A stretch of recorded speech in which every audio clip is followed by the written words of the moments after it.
আজকের এই আনন্দ শোভাযাত্রায় সবাই আনন্দের সাথে অংশগ্রহণ করেছে এবং ফ্যাসিস্ট বিরোধী আজকে প্রথম বাংলাদেশে প্রথম নববর্ষ উদযাপন করছে। প্রত্যেকটি স্তরের প্রত্যেকটি মানুষ আনন্দের সাথে এই আনন্দ মিছিলে অংশগ্রহণ করেছে। এই আনন্দ শোভাযাত্রায় বাংলাদেশের সকল ধরনের সকল শ্রেণী পেশার মানুষ এবং সকল মতাদর্শ এবং সকল জাতিসত্তার মানুষ কিন্তু আজকে আমরা দেখতে পেয়েছি ঐক্যবদ্ধ হয়েছে। আমরা অন্তর্বর্তীকালীন সময়ের যে সরকার যা করেছে সেটা তো আমরা ইনপুট রাখবো না।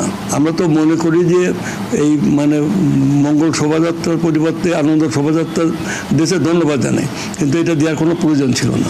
আমরা মঙ্গল শোভাযাত্রা এই নামটাই চলে আসতেছে। আমরা এই নামের আমাদের কোনো মানে নাই, অ্যালার্জি নাই যে মঙ্গল দিলে আমাদের ক্ষতি হবে, আনন্দ দিলে আমাদের লাভ হবে। আমরা আনন্দ মঙ্গলের এই বিতর্কটা অনর্থক মনে করি। নিতাই রায় চৌধুরী রয়ের সুপ্রশিক্ষিত পরীক্ষিত একজন এজেন্ট, ভারতীয় কোটায় এবারে নির্বাচনে জয়ী হয়ে এসেছে, তারপর তাকে মন্ত্রী বানানো হয়েছে। শুধু সে একা না, ভারতীয় এবার 21 জন এমপি ছিল।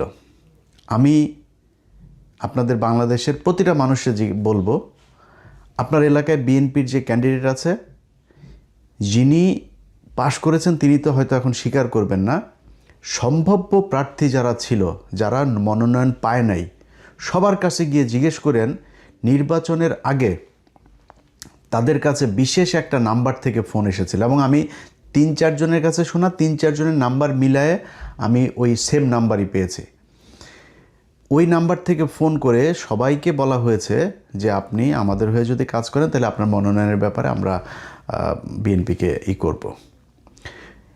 আমি জানি না, আমার কাছে স্বীকার করেছে যে তারা নাকি স্বীকার করে নাই তাদের সাথে। হইতে পারে, হয়তো করেছে, আমার কাছে বলেছে মনোনয়ন পায় না, এই জন্য হয়তো আমার কাছে বলেছে যে আমরা স্বীকার করি নাই। তো স্বীকার করে নিয়েই তারপরে তাদের মনোনয়ন পেতে হয়েছে। এরকম বিএনপিতে টোটাল 21 জন আছে, এর বাইরে আছে কিনা জানি না, আমি 21 জনের কথা জানি। এই 21 জনের জন্য আবার হিন্দুদের যেসব নেতা আছে, বিশেষ করে উগ্র নেতা, এই যে গোবিন্দ প্রামাণিক থেকে শুরু করে আপনার ওর নাম কি সন্তোষ শর্মা, এরা মাঠে মাঠে গিয়ে একদম প্রতিটি এই আসনে আসনে গিয়ে তাদের যে সংখ্যালঘু ভোটার আছে তাদেরকে নিশ্চিত করেছে যে তারা যেন অবশ্যই ধানের শীষে ভোট দেয়। সেই ভোট নিয়েও এই নিতাই রায় চৌধুরীরা পাশ হয়ে আসতে পারেনি, তাদেরকে পাশ করানো হয়েছে। পাশ করানো হয়েছেই মন্ত্রী বানানোর জন্য, এবং মন্ত্রী বানানো হয়েছে এই কাজ করার জন্য। কী কাজ করার জন্য? তিনি একটা বক্তব্য দিয়েছেন, শুনে খুব মনে হবে যে আহা, খুব গো বেচারা টাইপের। এরা প্রশিক্ষণ নিয়ে আসে ভারত থেকে, এদেরকে প্রশিক্ষণ দেওয়া হয় কথা কিভাবে বলতে হবে। খুব এদের মনে হবে কিছু, এই যে প্রথম আলো দেখেন না, ডেইলি স্টার এরা দেখেন না, মনে হয় কিচ্ছু বোঝে না, এদেরকে এভাবে প্রশিক্ষণ দেওয়া হয়। তারা এসে তিনি কালকে বললেন যে দুইটা নামের মধ্যে, মঙ্গল শোভাযাত্রা আর আনন্দ শোভাযাত্রা, এই দুইটা নামের মধ্যে কোনো পার্থক্য তিনি দেখেন না। এই বিতর্কে তিনি যেতে চান না। বিতর্কে তোরে যাইতে বলছে কে রে শালা রয়ের বাচ্চা? তোরে বলছে কেউ বিতর্কে যাইতে? গত বছর এটা আনন্দ শোভাযাত্রা হিসেবে পালিত হয়েছে, এই বছর আনন্দ শোভাযাত্রা হিসেবে পালিত হতে, বিতর্কে তোকে যেতে বলছে কে? এখন তর্ক যদি করতে চায়, তর্কের খাতিরে খুব সুন্দর একটা তর্ক হইতে পারে, ভাই আগে তো মঙ্গল শোভাযাত্রা হইতো, গত বছর এটা চেঞ্জ করেছে। আমরা কনভার্ট হইতে চান, আমরা রিভার্ট যদি হইতে চান তাহলে রিভার্ট হন, রিভার্ট হইতে হবেন। হইলে আপনি যাবেন, এই যে ছবিটা দেখছেন, এইটা আপনার ঢাকা বিশ্ববিদ্যালয়ের যে প্রথম চারুকলা যখন কিনা করে 1396 বাংলা, তখন তারা আনন্দ শোভাযাত্রা নামে করেছে। ছবিটা সুন্দর করে যদি আপনারা দেখেন, আপনার গুগলে সার্চ দিলে অনেকগুলো ছবি পাবেন ওই সময়ের। এই ছবিটার ভিতরে একটু দেখেন তো, কোনো মানুষের হাতে বা কোনো জায়গায় কোনো প্রতিমা, কোনো কার্টুন, কোনো মূর্তি, কোনো পশু পাখির কোনো অবয়ব, কোনো কিছু দেওয়া হয়েছে? সবাই মাথার মধ্যে ওই যে অনুষ্ঠান উপলক্ষে একটা ছিল, ওইটা পরেছে, পরে এসে তারপরে এই ক্যাপ মতো এটা পরে তারপরে তারা আনন্দ শোভাযাত্রা করেছে। আনন্দ শোভাযাত্রা কেন?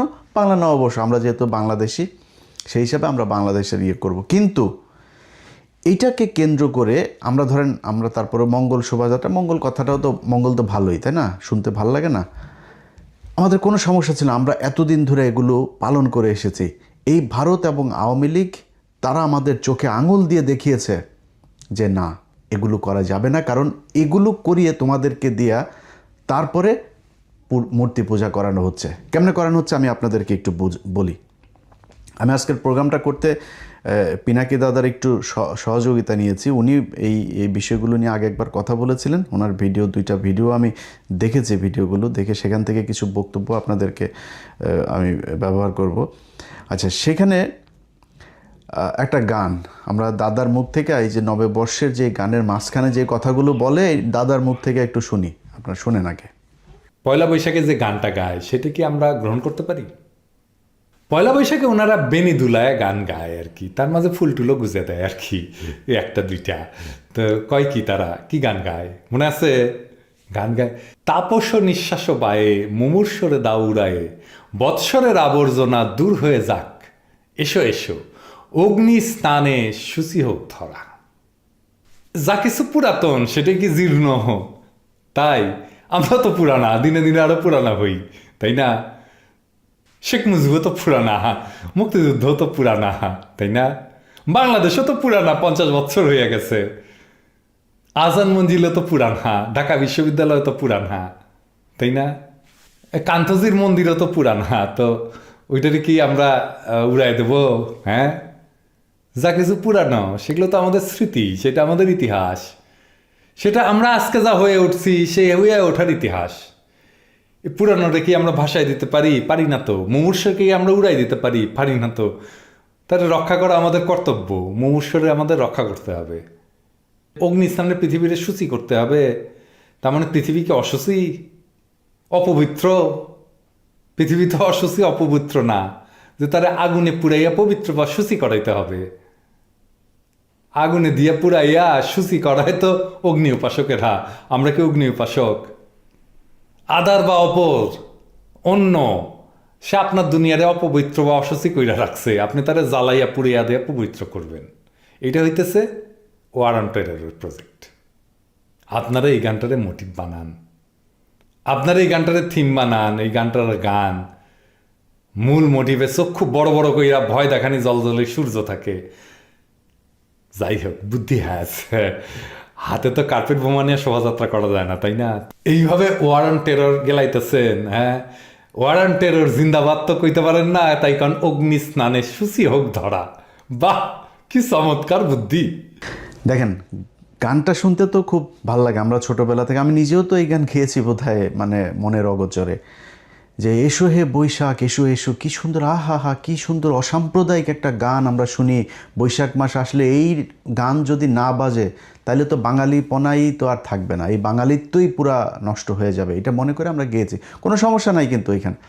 বাট তারা যে সুকৌশলে এই যে জাতীয় সঙ্গীতের মতো এটার ভেতরে সুন্দর করে তাদের মায়েদেরকে আপনার সুন্দর করে এই কি বলে পূজা টুজা করার যা কথাবার্তা সব কিছুই কিন্তু এখানে ঢুকানো আছে।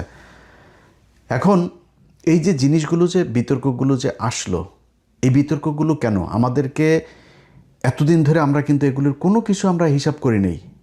সেই 71 থেকে শুরু করে আজকে পর্যন্ত প্রতিটি জায়গায় তারা নানান নামে, নানান মোড়কে, নানান প্যাকেজের মাধ্যমে আমাদেরকে ভেতরে একই মত দিয়া তারপরে ডিসপ্লে করেছে, আমাদের সামনে এনে দিয়েছে। আমরা সামনে উপরে দেখেছি, ওয়াও, এটা তো হ্যাঁ, এই যে বাঙালি, আমরা বাঙালি, বুঝছে না, বাঙালি বলে তারপর আমাদেরকে ঢুকাই দেওয়া হয়েছে। আমি আপনাদের খুব মানে স্পর্শকাতর একটা বিষয় নিয়ে কাজ করছি। আমি এটা নিয়ে পড়ছিও। আমি আপনাদের একটা জিনিস দেখাই, মানে কত ভয়ঙ্কর একটা জিনিস। আপনাদের যার বাসায় আপনার এইটা আছে, এই যে এই বইটার এগুলোর এরকম আরও 14টা খণ্ড আছে। আপনার বাংলাদেশের স্বাধীনতা যুদ্ধ দলিলপত্র আমি যেটা দেখালাম এটা 3য় খণ্ড। তো 3য় খণ্ডের ভেতরে আমি আজকে একটা জিনিস ভাই, এগুলো খুব গুরুত্বপূর্ণ জিনিস। আমাদের এই 55 বছরে এই জিনিসগুলো আমাদের কেউ ঘাটেও নাই, ওরা ওদের মতো করে তারপরে এনে আমাদেরকে যা দেখিয়েছে, যা বুঝিয়েছে, আমরা সেটাই বুঝেছি। ভাই, আপনার মুক্তিযুদ্ধের প্রতি ভীষণ রকমের দুর্বলতা আছে, ভালোবাসা আছে। ভাই, আমার কোনো সমস্যা নেই, আমারও আছে। রিয়েল মুক্তিযোদ্ধা যে, তার প্রতি আমারও আছে। যদি নাই কেউ বীরাঙ্গনা হয়ে থাকে, তার প্রতি আমার ভালোবাসা আছে। বাট সব তো ভোগাজ, এই ভোগাজ গল্প আমাদেরকে শেখানো হয়েছে। দেখেন, মুক্তিযুদ্ধের 4 মূলনীতি আমরা কি শুনেছি? অসাম্প্রদায়িকতা, অসাম্প্রদায়িক বাংলাদেশ। বাবারে বাবা, অসাম্প্রদায়িক! আমারে দেখায়েন তো মুক্তিযুদ্ধের আগে থেকে 23 বছরের যেই এই পাকিস্তান বিরোধী আমাদের যত আন্দোলন হয়েছে, আপনি বললেন তো কোনো এক জায়গায় কোনো এক নেতা কোনো এক দফায়, শেখ মুজিবের 6 দফাও তো আছে, কোনোদিন বলেছে যে আমরা অসাম্প্রদায়িক বাংলাদেশ চাই? অবাক হয়ে যাবেন ভাই, এগুলি যত পড়াশোনা করি পাগল হয়ে যাই। এইখানে মুক্তিযুদ্ধের যে ঘোষণাপত্র, এই যে মুজিবনগরে আপনার ইয়েরা যে পড়ল, সেখানে 14ই এপ্রিল এটার স্বাধীন বাংলার সংগ্রামী জনগণের প্রতি বাংলাদেশ সরকারের যে প্রবাসী সরকারটা গঠিত হইল, তাদের প্রথম বাংলাদেশের মানুষের কাছে একটা আমি এটা নিয়ে কাজ করছি, আপনারা বিস্তারিত এটা পরে জানবেন। আমি শুধু একটা জিনিস আপনাদের বলি, সেইখানে তারা এই নির্দেশাবলী বলতে গিয়ে প্রথম যেই শব্দটা, সেই শব্দটা তারা ব্যবহার করেছে আল্লাহু আকবার। এই যে দেখেন, এটা একদম উপরের লাইনটা, স্ক্রিনশট নিয়ে আপনারা এটা একটু দেখেন। তো এটাই না, শুধু একদম এইটার হচ্ছে 3য় খণ্ডের আমি 18 নম্বর পৃষ্ঠাতে আছি, আপনারা একটু দেখে নিন। মানবতার বিরুদ্ধে হানাদার বাহিনী দানবীয় শক্তিতে ঝাঁপিয়ে পড়েছে, তাদের সহায় আধুনিক বরণাস্ত্র আর আমাদের সহায় পরম করুণাময় সর্বশক্তিমান আল্লাহ তাআলা। শুনছেন কোনোদিন? এটা মুক্তিযুদ্ধের দলিলপত্র ভাই, এটা আমার মানে কারোর লেখাই না, সরকারের মুক্তিযুদ্ধের দলিলপত্র। এটার আপনি চাইলেই করতে পারেন না। বাট অনেক কিছু, যেমন এই যে ঘোষণাপত্রের শুরু করেছে কোরআনের আয়াত দিয়া, বিসমিল্লাহির রহমানির রহিম বলা, শেষ করেছে কোরআনের আয়াত দিয়া আল্লাহু আকবার বলে, তারপরে শেষ করেছে। এটা মুক্তিযুদ্ধ। আমাদেরকে এখন শেখানো হয়েছে কি, কিছু কিছু ভিডিও ফুটেজও আছে, জয় বাংলা, শেখ মুজিব শেখ মুজিব। আরে বেটা, শেখ মুজিব তোরে লাগায় নাই কেউ, ওই সময় শেখ মুজিব তোরে করছে কেউ? ওইটা যেটা হয়েছে বিএলএফ, যেটারে ওই যে দেরাদুনে নিয়ে ট্রেনিং দেওয়া হয়েছে, ট্রেনিং দেওয়া ওইখানে কিছু জায়গায় তারা এই ট্রেনিংগুলোর ভিতরে তোমরা মুজিব বলো, মুজিব মুজিব মুজিব করছে। বাট মুজিবের কিছুই তো ছিলই। বাংলাদেশের মানুষ মুজিবের অবর্তমানে, মুজিব তো করে যায় নাই, সে তো ঘোষণা দিয়েও জানে, সে যুদ্ধও চায় না, সে স্বাধীনতাও চায় না। এটা আপনারা অনেকবার অনেক জায়গাতে দেখেছেন। যে বিশ্বাস করে না তার বিশ্বাস করানো যাবেও না, বাট আপনারা যারা নিরপেক্ষ তারা জানেন এটা। কিন্তু বাংলাদেশের মানুষ কিন্তু তার অবর্তমানে মানুষের আবেগ দিয়ে একদম সর্বোচ্চ ভালোবাসা শেখ মুজিবের প্রতি দেখিয়েছিল। সেই শেখ মুজিব পাকিস্তান থেকে ফিরে এসে তারপরে ভারতের জন্য কি করেছে, তারপরে পাকিস্তানের হয়েও তারপরে আবার ফের পরে কি করেছে, মানুষকে কিভাবে হত্যা করেছে। মুক্তিযোদ্ধাদের নিয়ে এখন এই যে কিছু কিছু গাঁজাখোর করে না, গত 1.5 বছর নাকি মুক্তিযোদ্ধাদের বিশাল অসম্মানিত করেছে। মুক্তিযোদ্ধাদের অসম্মানিত তোর বাপ করে গিয়েছে সবার আগে, তোর বাপকে মেরেছেও মুক্তিযোদ্ধারা, সব কটা খেতাবপ্রাপ্ত মুক্তিযোদ্ধা। এই মেজর ডালিম, বীর উত্তম, বেটা বুঝিস কিছু। তারপরে হইল গিয়া এই যে কজন এই গ্রুপে যে কজন, কর্নেল রশিদ, কর্নেল ফারুক, রাশেদ ভাই, যা যা যা আছে, সব কটা খেতাবপ্রাপ্ত মুক্তিযোদ্ধা বেটা। এরা তোর বাপেরে মারছে। কারণ কি, তোর বাপ 15,000 মুক্তিযোদ্ধাকে মারছে যারা জাসদের ছিল, 15,000। তোর বাপ এই সিরাজ শিকদার, তোর বাপ কি মুক্তিযোদ্ধা ছিল না? সিরাজ শিকদারের ক্রস ফায়ার দিচ্ছে তোদের এই শেখ মুজিব বাপ। এমনি মারে নাই, এমনি মানুষ কেউই তোর বাপেরে মরে গেছে তারপর মুহের মধ্যে লাথি দিতেও যায় নাই কেউ। কেন যায় নাই? এমনি যায় নাই। বাংলাদেশের মানুষ ভালোবাসা দিয়েছে শেখ মুজিবকে। সেই শেখ মুজিবকে এই বড় বানিয়েছে এরা। কেন বানিয়েছে? কারণ হলো তারা মুজিববাদ দিয়ে একটা জিনিস প্রতিষ্ঠিত করতে চেয়েছে, এই দেশে অসাম্প্রদায়িক, সেই যে কংগ্রেসের যেই আপনার ভারতের সংবিধান, যেটা ওরা করতে পারে নাই ভারতে, সেই অসাম্প্রদায়িক চেতনারে বাংলাদেশের উপরে 4টা মূলনীতি হঠাৎ করে চলে আসলো। আপনি শেখ মুজিব যেদিন দেশে আসলো, সংবিধান বাতিল, এই স্বাধীনতার ঘোষণাপত্র বাতিল, শেখ মুজিব আসার পরে সরকার পদ্ধতি বাতিল, সব বাতিল। তিনি এখন প্রধানমন্ত্রী হয়ে সর্বোচ্চ ক্ষমতা নেবে, রাষ্ট্রপতি হওয়ার দরকার নেই। তাজউদ্দিন আমি কিন্তু প্রধানমন্ত্রী হবো। ট্রাকের মধ্যে চড়ে বলেছে থেকে আসার, ভারত থেকে আসার সাথে সাথে 10 তারিখ। এই হইল গিয়া আমাদেরকে এইভাবে করা হয়েছে। এখন আজকে আমাদের যে আলোচনা সেটাতে যাই, আমরা কেন এই মঙ্গল শোভাযাত্রার নামে এই যে ভারতীয় যেই আগ্রাসন সাংস্কৃতিক, তাদের ধর্মীয় যেই ধর্মকে আমাদেরকে দিয়ে পালন করানো হচ্ছে, এটা কেন বলছি, চলেন এখানে থাকি। এখন ধরেন প্রথম কথা হচ্ছে, যেই অনুষ্ঠানটা হয়, আপনি ধরেন কিনা যে 2 দিক থেকে যদি নাকি আপনার এই যে ভিডিওগুলো যদি আপনি একটু চালান, আপনি একটা ভিডিও চালাবেন,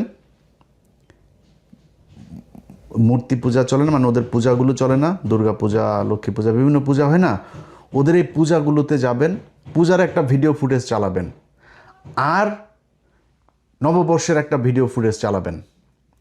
চালানোর পরে আপনার কাছে যদি কোনো পার্থক্য মনে হয়, তারপরে আপনি বলেন যে হ্যাঁ আমার কাছে পার্থক্য মনে হয়েছে।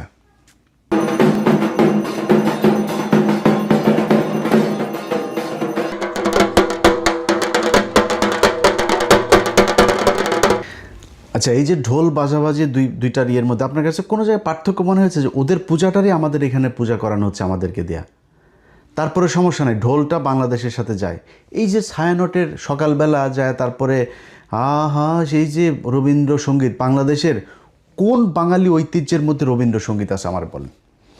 আমার ভিডিও যে কজন মানুষ দেখেন, আপনার জীবনে কোন দিন কবে যায় রবীন্দ্রসঙ্গীত শুনছেন? রবীন্দ্রসঙ্গীত এই ভারতীয় এজেন্টগুলো একমাত্র তাদের বাসায় সকালবেলা শোনায়, এরা এটারে বিশাল আকারে রে শিখি খান রে এগুলি এই করে, এটা ওদের বানানো। এইখানে যেই প্রাণীগুলো তৈরি করা হয়, চিন্তা করেন কত সুকৌশলে আপনার এটা করা হয়। পেঁচা আমার বাঙালি ঐতিহ্যের সাথে কি? পেঁচাকে কেন বাছাই করা হয়েছে? পেঁচা হচ্ছে ওদের লক্ষ্মীর বাহন। আচ্ছা, ময়ূর হয়েছে ওদের কি? এক হইল ভারতের জাতীয় পাখি, আরেক হইল গিয়া এইটা হইল ওদের কার্তিকের বাহন। সূর্য দেখবেন বড় করে সূর্য করে একটা, কারণ কি এটা ওদের, এটাকে ওরা পূজা করে। এইটা তো, এগুলি তো খালি ধর্মীয়ভাবে আপনার ঢুকানি হচ্ছে। তারপরে এইটার সাথে আবার আওয়ামী লীগের যে বয়ান, আওয়ামী লীগের যে রাজনীতি, সেটাকে বাস্তবায়ন করার জন্য কি কি করে আপনাদের আমি একটু দেখাই। 2012 সালের আমি কয়েকটা দেখলাম। 2012 সালে সেইখানে লেখা হয়েছে মুক্তিযুদ্ধের রাজাকারের বাংলাদেশ, মুক্তিযুদ্ধের অনিঃশেষ, বুঝছেন? তারপরে পরের বছরে একটা করা হয়েছিল, খালেদা জিয়ার মূর্তি বানানো হয়েছে। খালেদা জিয়ার মূর্তি বানায় তার হাতের মধ্যে পেট্রোল বোমা দেওয়া হয়েছে। দেখেন এই ছবি, দেখেন এই পেট্রোল বোমা দিয়া তারপরে পয়লা বৈশাখ পালন করা হয়েছে। পয়লা বৈশাখ থেকে শুরু করে সবখানে খালি অসাম্প্রদায়িক বাংলাদেশ, অসাম্প্রদায়িক, খালি মুসলমানরা সারা দুনিয়ার মধ্যে খালি সন্ত্রাসী এগুলো করে বেড়ায়, এইটাই তারা প্রমাণ করতে চেয়েছে। এবং এই পয়লা বৈশাখও আমাদেরকে সেই একই জিনিস দিতে চেয়েছে। এখন সিদ্ধান্ত ভাই আপনাদের। বিএনপির যেই মানুষটা আজকে আপনাদের কাছে আমরা খুব শত্রু, আপনাদের অত শত্রু মনে করি না, মানে খুব শক্তিশালী কিছু মনে করি না, সেটা আবার আরেকটা জিনিস, বাট আমরা শত্রু না ভাই। আপনি যদি ইন্ডিয়ার হয়ে যদি নাকি চামচামি করতে চান না, আপনি মানে এখান থেকে সরে যান, আপনারা নিয়ে আর কোনো কথা নেই। বাট যদি মনে করেন না ভারতীয় আগ্রাসন থেকে বাঁচতে চান, আমাদের সুরে সুর মিলায় কথা বলতে হবে। আজকের এই ভিডিওতে আবার অন্যভাবে বলতে পারতাম, বললে আবার আপনারা বলবেন যে এই যে তারা এখন আবার মব সৃষ্টি করতে চায়, মানুষকে নামাইতে চায়, নতুন ক্ষমতায় এসছেন তাই কিছু বললাম না। শুধু সরকারকে বলবো, বিএনপির লোকজনকে বলবো, দায়িত্বশীল যারা আছেন, আনন্দ শোভাযাত্রা নামেই যেন থাকে। এই আনন্দ শোভাযাত্রাকে মঙ্গল শোভাযাত্রা দিয়া, এই যে এগুলো মানে আপনি নিউজগুলো দেখবেন, উসর মুসর সব সেই যে হিন্দুদের পূজার দিন, দুর্গা পূজার দিন আপনার বিসর্জন এগুলো হয় না, ওই সব যেই ওয়ার্ডগুলো ইউজ করা হয় সেই একই জিনিস। আপনি কথা শোনেন তাদের,